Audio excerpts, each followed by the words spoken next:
So first of all, this just to frame this whole thing, I'd like to show you a little video, which sort of explains what we're talking about here. Der er for mange dage. Onsdag, det er nemlig onsdag. Og du er godt i gang med et angreb. Det er jeg. Eller... Hvis du er i gang med et angreb? Nej.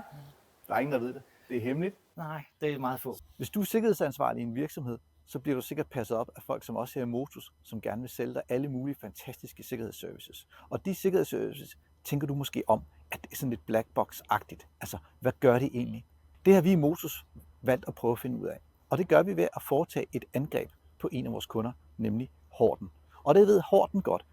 Og det ved vores angribende team fra selskabet Retest godt. Men det ved vores sikkerhedsselskab, Arctic Wolf, ikke noget om. Hvad var formålet egentlig med at lave den her penetrationstest for dig? Ja, for mig er det jo en trykprøvning. Ja. Trykprøvning af vores forsvaret, som består af flere dele. Nu er jeg kommet ind i Hortens IT-afdeling. Det har Horten givet mig lov til. Og jeg sidder her ved siden af en flot ung mand, så skal jeg spørge dig, hvad hedder du egentlig? Goddag. Ja, men det vil jeg desværre ikke udlevere. Men jeg er udlånt en pentester her i dag i hvert fald. Okay, så du har fået en opgave fra Claus om at angribe Hortens infrastruktur. Det er rigtigt. Er du spændt? Ja, det er. Det her det er noget af det sjove, når du arbejder med sikkerhed. Ikke? Okay, fortæl mig, hvad du har lavet. det alle jo selvfølgelig gerne vil vide. Ja. Har din telefon ringet? Har Arctic Wolf ringet og sagt til dig?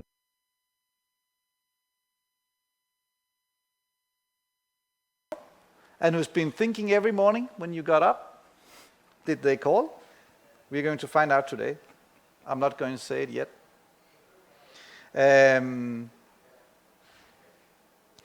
But before we dive into the details, I would like to introduce you to Claus from Horten.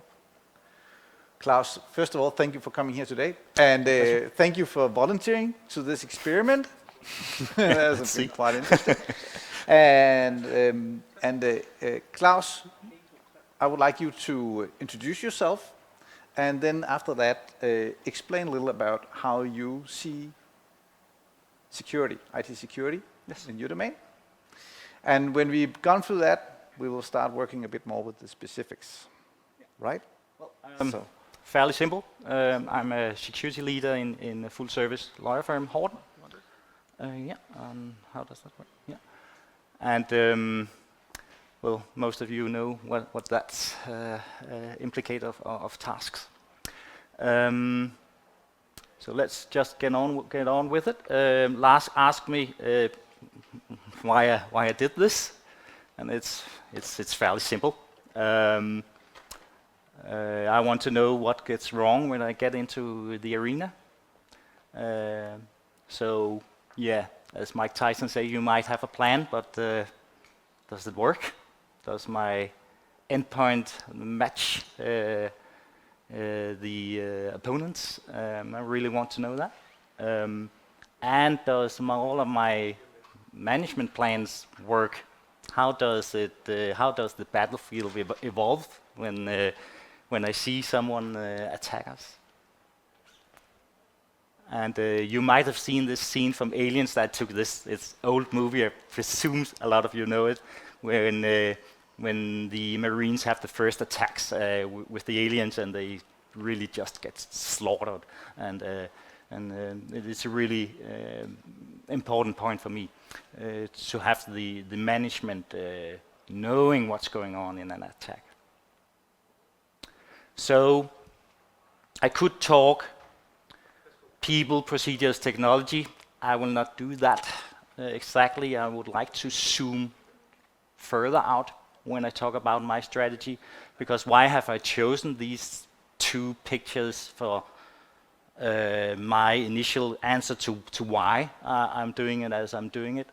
Well, it is of course our technology, and it is our people, and how we fit together, but I would like to zoom out and just say why am I here for the business? Because I am here for one single purpose, and it is to ensure that the business continues to run whatever happens. And what's the purpose of the business? Of course, that we have some clients, and we have the business built on IT, and that service is monetized on whatever you can earn money upon. And of course, in our capability statement, we have some things I have to protect, and whatever capabilities you have, if you're a production environment, whatever, you have to go in and protect those capabilities.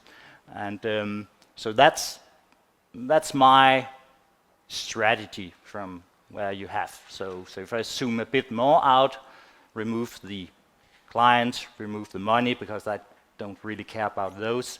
I care about IT, I care about the business.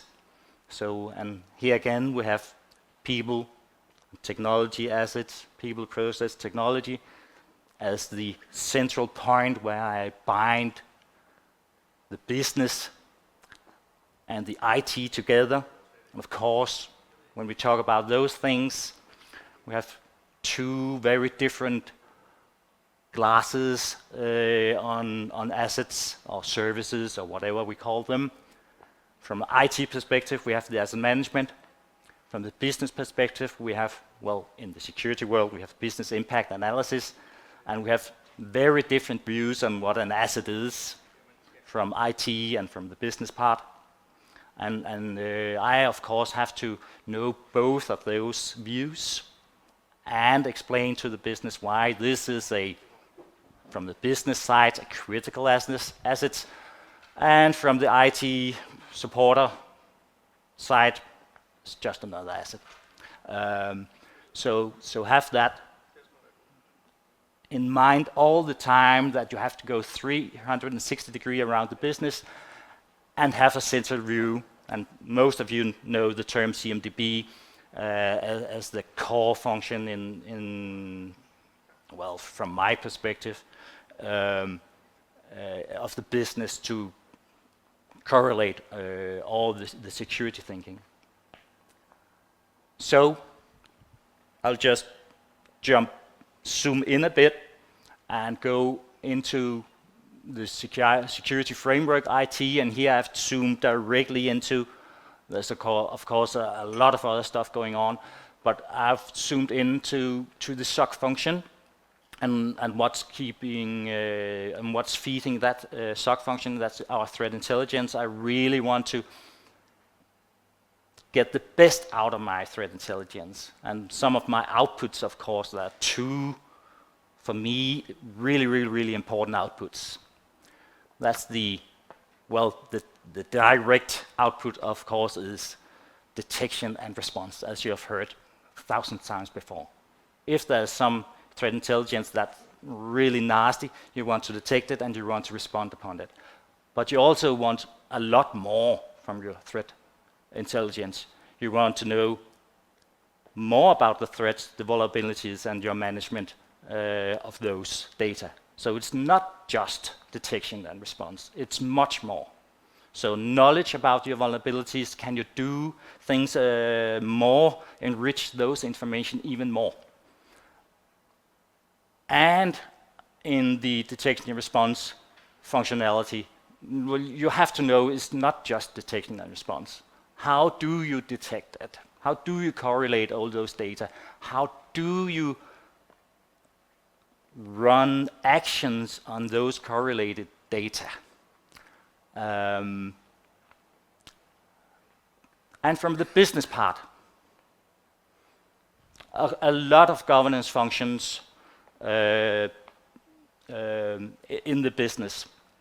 And today, we are zooming in on our incident response procedures, because how do you ensure that your incidents are getting treated before they grow to major incidents, before they grow to critical incidents? You don't want to engage your disaster recovery plan because you have a random breach somewhere in the business. Hopefully not. So I'm zooming in from the governance part here on the incident response procedure. Again, the central denominator is the CMDB. So 2 years ago, roughly, I had the task of looking at the SOC service in Horten. And I had to figure out what I'm going to do. Our SOC, we had a SOC, external SOC, and I had to figure out, do I want to continue with that service, or do I want to move it to something else? Do I want to in-house it? Do I want to have another vendor? And I took all these parameters just been talking about into consideration. And here I've set manual response, and the manual response here for me, that's of course only just in my head, because that's the incident response procedure. I'll just correlate it into one big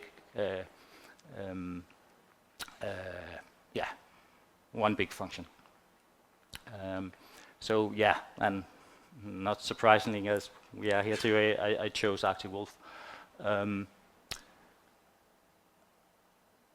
Let's go on. So that's actually where we end up here today, because then now here 2 years later, I've implemented the SOC service. I've chosen an assumed breach targeted attack. And this is, as I said in the video here, this is really the fun part of being in a security management role. It's the only 2 weeks a year where you can really play with your governance and your technology. Because what I really like to do is to get the most out of each attack. Also, if there are any incidents in the business, I always think, okay, if this was not managed, what else? What would be the next step? How could this evolve to something that I don't want to see? So I utilize every incident as much as I can, as much as time allows. So I chose an attack, and I chose a scenario I wanted to test in my governance. And actually, one of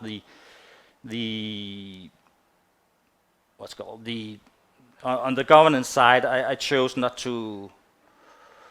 I chose to be invisible, to see what will happen in my organization if I do nothing.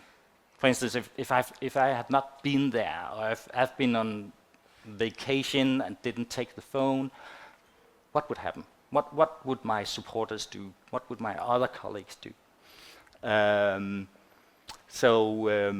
That was my task to myself, also to see how is my procedure interpreted in the business. So with these words, I think we should. So Claus, a lot of people would like to know. Yeah. If someone called you when the guys from Retest Security, they were playing around, did they? Yeah, they called. They called. Yeah. So And do you know who called? No, I don't. He stands right there. So actually, the thing is, and believe me when I say this, we wanted to conduct this test, and I actually did call Arctic Wolf and asked Sebastian, he's the head of the SOC, and I said to him, are you willing to stand here today with your people to explain what happened? And he said, yes, I am. So when do you attack and who do you attack? And I said, yes and yes. I'm not going to tell you. These are the rules. And he said okay to that. And I think that's pretty gutsy. So what you are going to hear is Yannik. You will learn to know who he is and why he was the one who made the calls. And you will also know that the context is that he knew nothing about what was going on. Right? Is that right? Yes, kind of, yeah. Yeah, kind of. What do you mean, kind of? So kind of in terms that Arctic Wolf called and not retest security. So I think that got mixed up a bit. Yeah, retested the pen test. We did not know about it. Nope. Yeah, today I'm going to talk a little bit about the use case that we have with the pen test at Horten. Yeah, for that, we going to start with, the speaker, that's me. I started at Arctic Wolf 3 years ago. I started as a security analyst after uni, and then went over from security engineer 1 to security engineer level 2.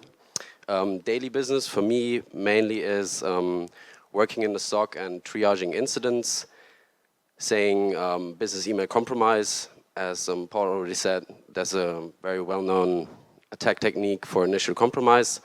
So we alert on phishing and then do call out in case that was successful, or over to creating pen test reports for customers where it's like malicious PowerShell gets executed. All ranges is what I deal with on a daily basis.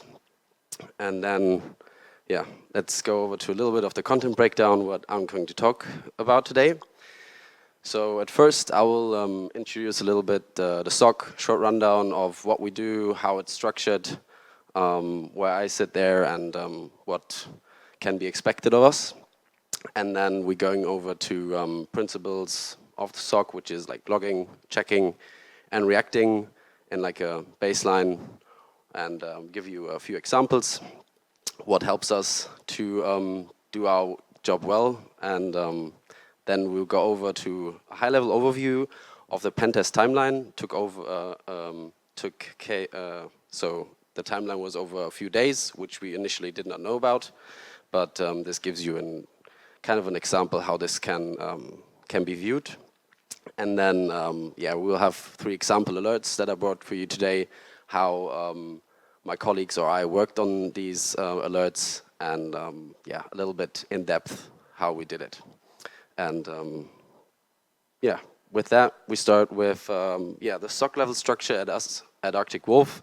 It's structured in 3 levels that can vary from provider to provider. I brought for you some neat icons for each level to not spread it too much with words. So in our level 1, where I started at Arctic Wolf, the phone basically displays that we do their 24/7, 365 days coverage for calling out to customers and getting calls, no matter if it's on a Sunday, midnight, and one of your users called you and said, hey, I'm in trouble, I clicked on something that I shouldn't have, you can call us if we not have already called you. What SOC level 1 also does, and what was nice for me when I started, is we do runbook-based detections. So we have like a playbook that helps our analysts to analyze certain alerts, and this helps us to train our analysts in the level 1 and then helping them to exaggerate to level 2 or level 3 so that we can grow in-house, which for me was a very good experience. In level 2, we also have detections and we do investigations, but it's not runbook based. But in level 2, it starts that you need to have a certain level of experience so that you can, if you look at an IDR alarm from your intrusion detection system and it says, it's C2 traffic, but it's your internal domain of the customer, then I know, okay, it's the internal domain from an internal host.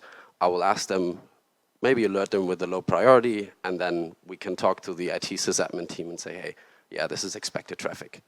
But to realize that how you would want to do something like that in level 2, you need to have experience. So that's part of the role. Incident triaging.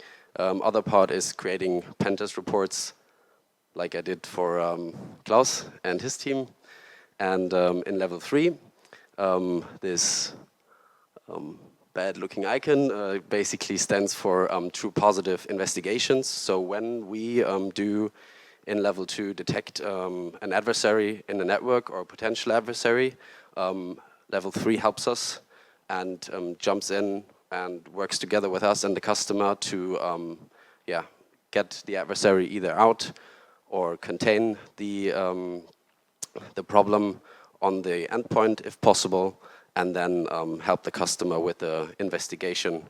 And that's what level 3 does. All in all levels on our end work together as one team.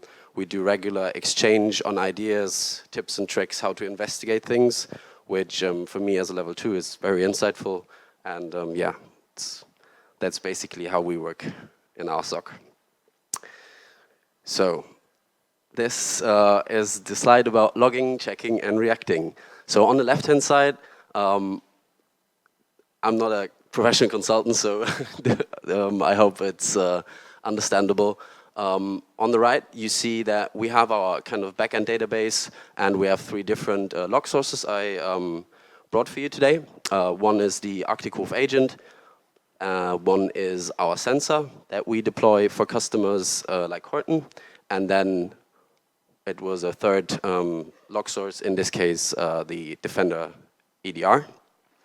All 3 log sources help us in the SOC to gather as much info as possible about a potential attack.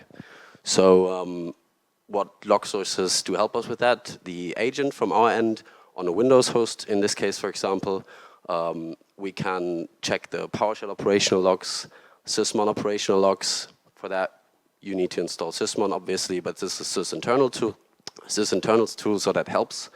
The security audit logs and Defender AV operational logs. All of these help us on the endpoint. What is with networking? The sensor helps us with DNS traffic, HTTP, whatsoever routes through your main switch, and provides us with traffic detections. And then if you do use Defender EDR, for example, we can query that API data and make use of the Microsoft EDR alerts and logging that Defender provides. For that, I will provide you with 3 examples of how this looks on my end when I look at this data. So at first, we look at a log from the ArcticWolf agent, which was from the pen test. In that case, on the left-hand side, we have a timestamp, always very insightful and needed for us because we need to create a timeline for the customer, right? When you look at that, next thing comes the device name. In that case, that was the pen tester's temporary host in the customer's network. Usually, that is quite known that you want to create a host for the pen tester in an assumed breach. This would be for a sample host with a user that has clicked, as already explained by retest, on a phishing link, and on that host we are looking at today, which is fortunate for us that Horten did roll out our agent on all hosts. So we do need visibility, right? That's the key factor.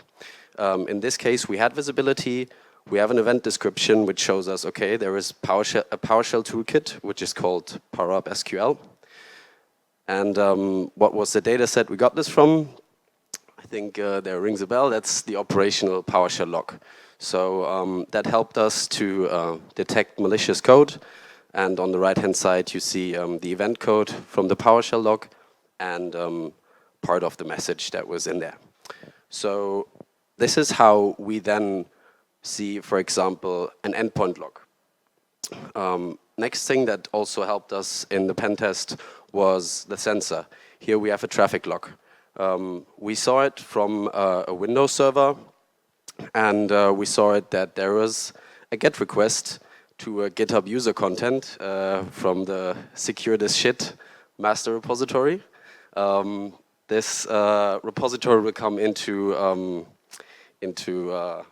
later on stages and will be very helpful. So this was an HTTP request, for example, and was helpful. And last thing, what also helped us during the engagement was Defender EDR. That Horten took care of this, included the API on our end, which helped me and my colleagues to check that. in that, on the left-hand side, we again have the timestamp, helps us with the timeline creation for the customer in the final report. And then we see that Defender alerted on Active Directory Certificate Services attack tool. You heard about this from Paul. Yeah, you want your ADCS to be secured, right? If we see this detection on our end, that's quite insightful, because Defender also provides us with a tool that was used. In this case, this was certify.exe. Easy command, find/vulnerable, and then that will help a pen tester or a potential adversary to find vulnerable certificate templates. And as you can see, kind of to round it up, all three different log sources help us to get a different view and a different angle during the pen test and during a potential attack. So next thing we're going over to is the overall engagement timeline. We did not know whether there was a pen test happening, how long it would be, etc. So maybe, since you also don't know it, we start at the 1st of July at 9:55. There was malicious PowerShell code detected. It was an execution to gather credentials and data, which, well-known first step from a potential adversary. So what we did, we analyzed it, and after 19 minutes, we alerted the customer with a ticket and created this for a PowerUp SQL PowerShell toolkit detection. And then directly did a call out at 10:16. And then after 13 minutes, we called out to, or the call was finished at 10:29, and we had confirmation that this was indeed a pen test. Why indeed a pen test will come later on when we do the first example alert, that we already reached out to Horten's escalation number with the indication that this is very likely a pen test. Their service desk employee did not, afterwards, Claus told us that he should not have told us that it's a pen test to keep the keep the radar low. But yeah, that's how it goes. But that's how you also see where you might have or can implement better processes, right? But yeah, at 10:29 then on 1st of July, we knew, okay, there is a pen test going on. We did not know how long it would go, but from that time on, we then obviously took care of the Horten alerts more in depth, but also with in mind that there is a pen tester and not a real adversary. With that being said, as you might have read already, there is it says pre-stage ransomware, which is something you actually do not want to have during your pen test engagement, right? It's not very common to do that. Usually during the pen test, you want to get, show where you have weaknesses in your infrastructure, but not actually exploit them. So with a little bit of a backstory, me and some colleagues from Canada had an engagement with a Canadian customer where there was actually a pen tester in the network, and during the pen test engagement, an adversary compromised the network. So we had the pen tester active in the network and an adversary, and the adversary tried to, basically run ransomware and get the customer into a very bad position. So we had to discern between the two, which was, It was a heavy load, but it was possible to mitigate this. But with that in mind, when we see this now, after we had this a year back, we do take that into consideration, what we had experienced already with other customers. So at 9:42 on 2nd of July, our backend threw us this alert, and we investigated, and then to get to the next slide, we ticketed Horten, and we also isolated the host. On the far left, we are now at 10:40. So after 50 minutes of investigation, taking into consideration what happened, we isolated the host of the pen tester and alerted as urgent with reference to the Lawrence ransomware detection and called out. After 12 minutes, we were able to finish the call with a confirmation that this was not actually ransomware, and I will later on show you that it has not been direct ransomware, but we have seen indications for it, and then our backend does throw us an alert to give us the heads up that this could be. So in this case, it was good. Pentester run a normal script, and we were able to, isolation was lifted then, get the host back on track, and close the ticket. And then on July 3rd, we had another suspicious tool detection. Might be familiar with the Defender alert from earlier.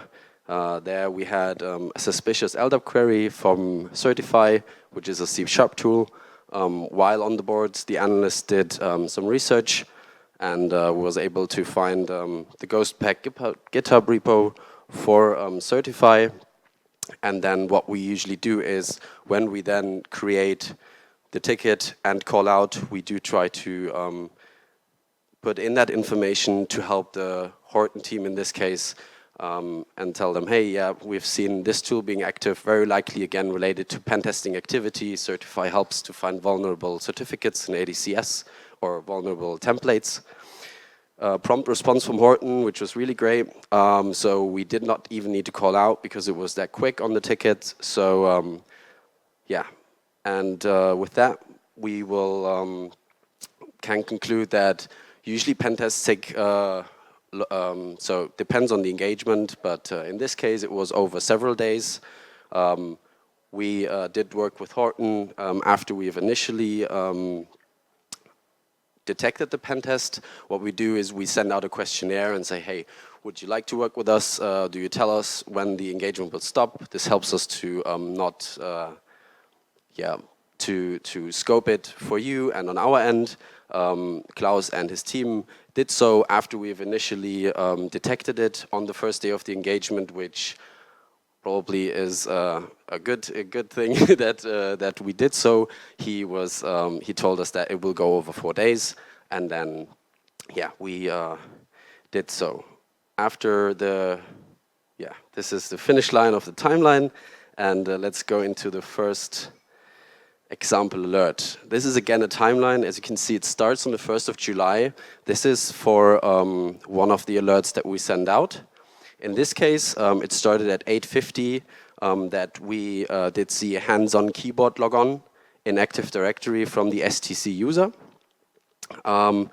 So round about an hour later, commands were run from that user, and we have seen a PowerShell execution of a download string from secure this shit repository, and in that case it was the invoke sharp sccm PowerShell file.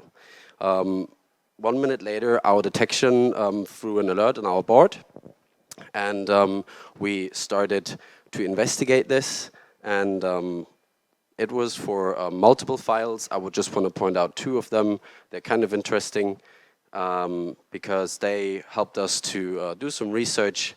And after 14 minutes, the analysis was done from our end. The analyst was able to get a GitHub link, which is related to an offensive security repository from a pen tester on GitHub. And with that, we alerted and created the ticket at 10:16 for Horten, coupled with a phone call. And here we called the service desk alarm number, which in this case we indicated if this was indeed related to pen test. Now you might be able to see why would we indicate this. If we see something like this, content from a known offensive security, from an offensive security repository, we can indicate this to the customer to then help them and their team with the sysadmin team. Maybe they are not aware of this, and then we add information to the original alert to help with running the investigation. And then after the confirmation from the call out with the service desk employee, we got final confirmation from Claus, primary contact, on the ticket 20 minutes later that this was a scheduled pen test and that we caught it, and then we were able to close the ticket. Then one more thing on the analysis. This is basically what the analyst looked at. And the upper part on the two pictures, you can see the two files that we indicated about, located in the security shed repo. And then in the lower part, there is the README file with stating there is a very experienced pen tester who is running this repository, and it's working for German pen testing company, and seeing this during the investigation already helps us to scope it a little bit on our end. Nonetheless, did we still call out and alert as high, because obviously also adversaries can make use of pen test repositories, but indicating that this is a pen test always makes sense to scope it. And then the example alert number 2. This was on the 2nd of July, and in this case, we are looking at the Lawrence ransomware one. At like 9:30, we had elevated logon success with the STC user. This means there is like special privileges assigned to the user at that time, which was not the case on 1st of July, as you might remember. So in this case, the STC user had already more privileges assigned to himself. Commands were run on PowerShell, and like at 9:42 this was seen, and at 9:43 the detection for the PowerShell operational log threw us an alert that was generated for potential ransomware usage. This is based on specific keywords that you would see in the PowerShell code. I cannot show them here because obviously that's our proprietary detection, but we did verify keywordings, and then additionally what we have seen is that the keywords still related to the repository of the offensive security repo in GitHub.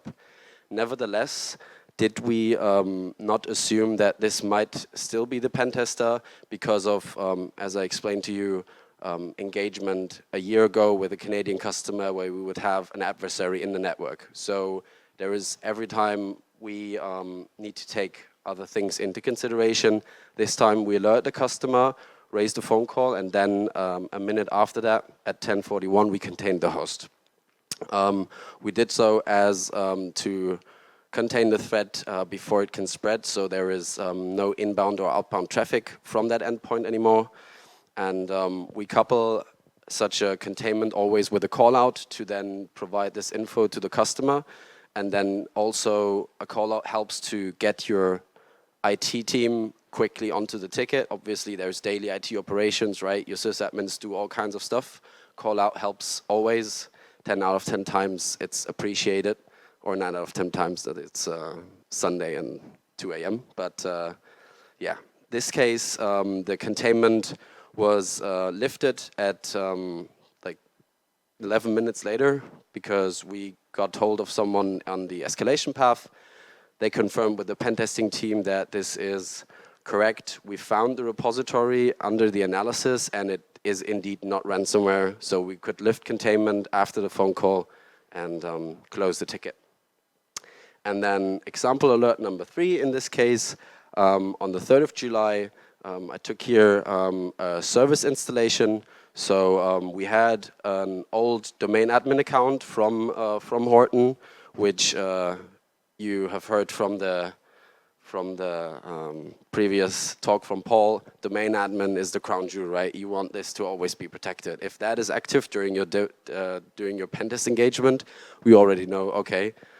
We knew on the first day, but I brought this to also re-reference this.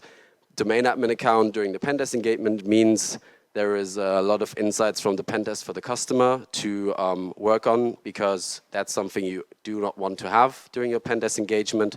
But if it's your first one, it provides you with a lot of insights on how you can get to the domain admin and what you can mitigate in the future, right? So we've seen the domain admin being active. We had a remote desktop logon from an IP. The IP was the temporary pentest host. So pentester has been able to gain domain admin privileges, and then there is a time difference in there where different things happened. I wanted to point out the service installation because this helps us to also show that the agent of us does not just take sysmon into consideration, but also the host's active AD security audit logs. And in that case, we have seen that the DECT service domain admin has been installing a service on the host named svc hyperf via PowerShell at 1419, and 1 minute later our detection through this and matched it to a known exploitation technique. Overall, the CMD exe was used to echo an up exclamation mark into the hyperf pipe, and then the analysis took place 5 minutes. What we then do is, okay, what is the service name, output, and pipe name? And then 5 minutes later, a ticket was raised with Horten. We did not do a call out because it can happen, but it's very unlikely that a real adversary would name their service hyperf and then also name the pipe hyperf, right? You would not. It's not very common. Obviously can happen, but you wouldn't bet on it. And therefore, we did not do a call out. We alerted this time on Medium because we knew the customer was in a pentest engagement, and then we got confirmation from the service installation that this was part of the pentest actions, but on that host, pentester was not as successful as previously with gaining domain admin. Yes, these were my example alerts. What are the key takeaways? In my opinion, first one is that it's not, as you've seen, we had Arctic Wolf detections, right, after the command was run, but we do not just use the detections, but we also take into consideration surrounding logs. As I told you, we have network logs and endpoint EDR from Microsoft, for example. So the better visibility the customer provides for us with as much log sources as we can, the more we can look and check into surrounding logs. We call out and verify. This is, for us, very helpful since we do get instant feedback and updates from the customer and from his IT security team, and it helps us to then discern, is this a pen test, is this an adversary, or is this maybe a sysadmin doing an internal audit? And the third takeaway is that we change processes if needed and contain hosts. As I said, it's not common to see ransomware detection during your pentest engagement, so we contained the host even though we already knew a day before that they are under an active pentest. So we deviate also sometimes from our own processes just to take into consideration that there might be something riskier going on. Yes, and with that, thank you everybody. And if there are any questions, I will give you the mic. Yannik, it's just like there's a language with the attackers, like the Pauls of the world, sitting out there and you sitting in there and they're having fun. Yeah, I mean, Paul is on the good side of. So yeah, I don't know. Yeah, maybe. And I don't know how it feels. Paul actually touched my PC when he was down there. I'm a little worried about it now. So. Claus? For me, this is really why this is so fun. I think this is really, really, really fun. Yeah, as I said before, this is the 2 weeks in the year where I really have a lot of fun. And for me, when I try to make the obstacles, I only have one bullet.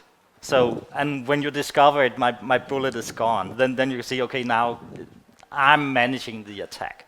And of course, when I review the scenario, and just as you said, my supporters confirmed that it was a pen test, I just said, damn it. But that's on me. That's my scenario. And that was one of my hiccups. But next time, not even my supporters will know there will be an attack. So and of course I will change the scenario every time I have a scenario. I buy them, they cost money. I will have absolutely maximum value for the money of my scenario. So I will change the management approach. I will change the attack scenario. And why do I do that? Well, you did see they had success. I'm one of the 80s. They did have success gain domain admin. And I'm happy they did. Because I don't see myself as fail-proof. I don't see the technology as fail-proof. As all of you, you have inherited from someone else. But your task is to harden, and just continue doing it, because they're continuously getting new technology like AI, we just discussed also before. So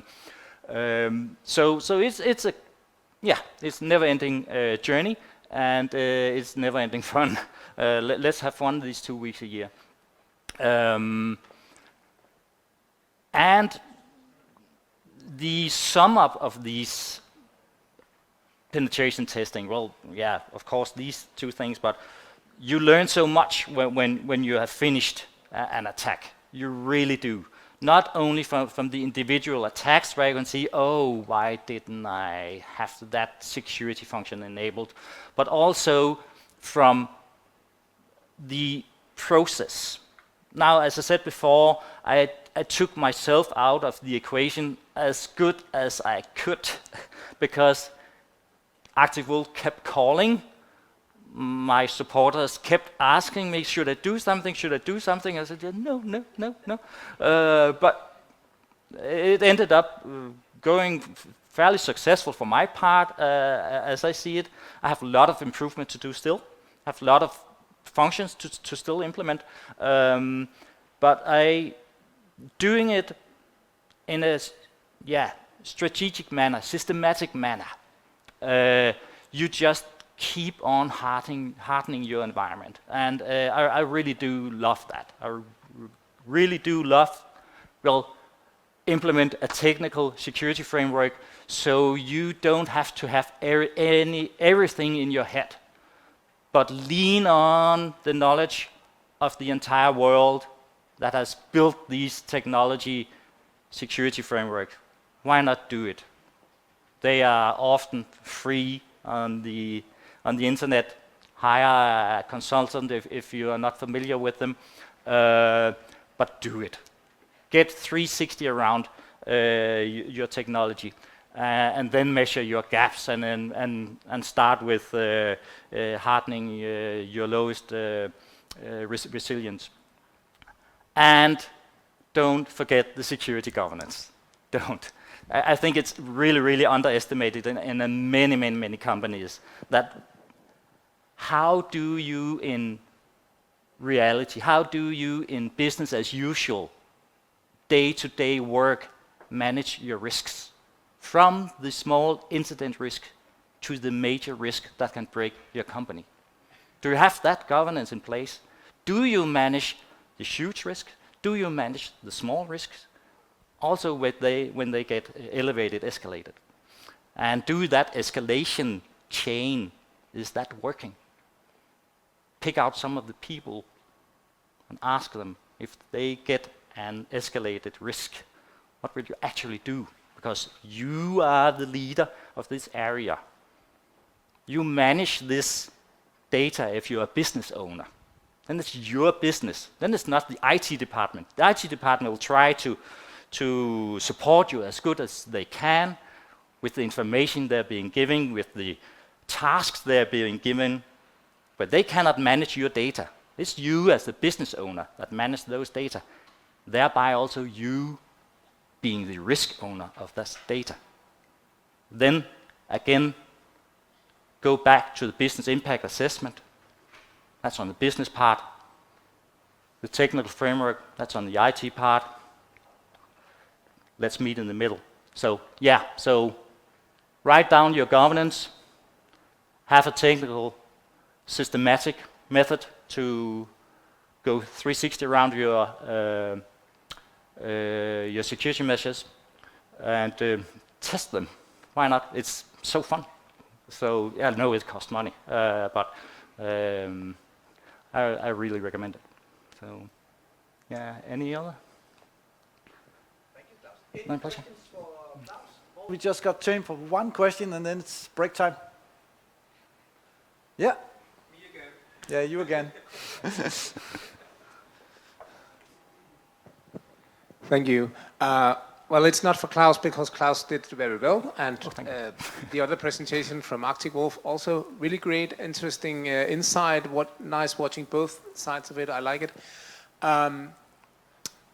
The time on the first on July the 1st, 34 minutes for confirmation before you decided what to do. Yeah. The second day, 59 minutes before containment.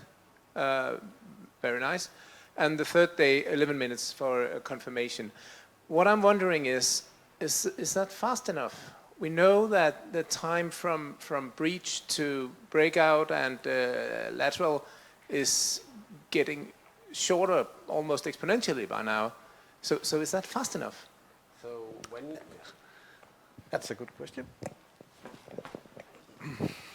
Yeah, so usually when you look at average dwell times of adversaries in a network, which usually is in confirmed compromises can range from a week to up to 3 years until adversaries are actually discovered in networks. We try to be within the first hour of any detection to directly hand out information to the customer. In case of the first alert we send out to Horten, that was after 13 minutes. So in that case, we would have already known that there is an adversary in the network, and we would be able, if Horten would have said, no, that's not us, contain the host, which makes it invaluable that you do it as quick as possible, but you also do not want to just send out alert after alert, and they turn out to be false positives, because then noise gets so hard on the IT security team on the customer's end that they might get blind for actual true positives. So we do always take into consideration surrounding logs, and that sometimes, in case of a ransomware incident, can take seconds after we know, okay, this might be true positive ransomware, or in that case, for verification that this might have been related to the pen test and that this might be code from the offensive security part, it takes longer. But we always try to stay within the first hour of the compromise to be active in that time, and then after an hour that we either contain the host, called out, or have been active with the customer and work on the incident. I would really like to comment, because what you're saying, that's really, when you ask, I do not recall who asked, when the answer, the question you asked, that's when I'm worried.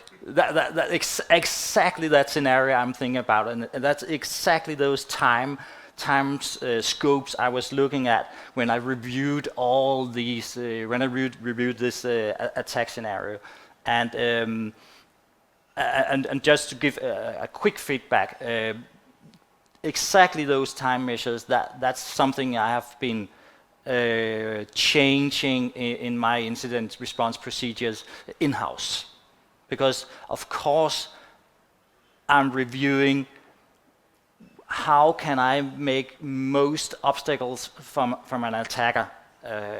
Of course I'm doing that, and I know that we have robots doing automated attack techniques, and they can get really fast if they have gained their momentum, if they have their success criteria in place, and I want to stop them before they get all their success criteria in place. So yeah, I try to harden it, and I will try to harden it next time also. But indeed, again, you cannot let scares, let the fright dictate your approach. Have to just do methodically, you know the word I'm trying to say, and just take it step by step. Doing your baselines, harden your baselines, see what you haven't seen before I have some skilled pen testers doing things like the very stealthy certificate attacks. Wow, they are so stealthy. It's so difficult to be found by threat intelligence data because it's mostly, until the attacks execute, it's mostly just work procedures that threat intelligence will perhaps not discover. So, and then again, we're getting back into the discussion of how can you enrich your threat intelligence. So don't throw away those data that don't end up being a detection and response. All the leftover data, it will enrich you with vulnerabilities and future improvement for your hardening, for the hardening of your business, the overall resilience. So I think they are so important. So thank you for mentioning that, because that's really my concern also. All right. I would like us all to give these guys a hand. Thanks for flying up. Thanks for coming and sharing.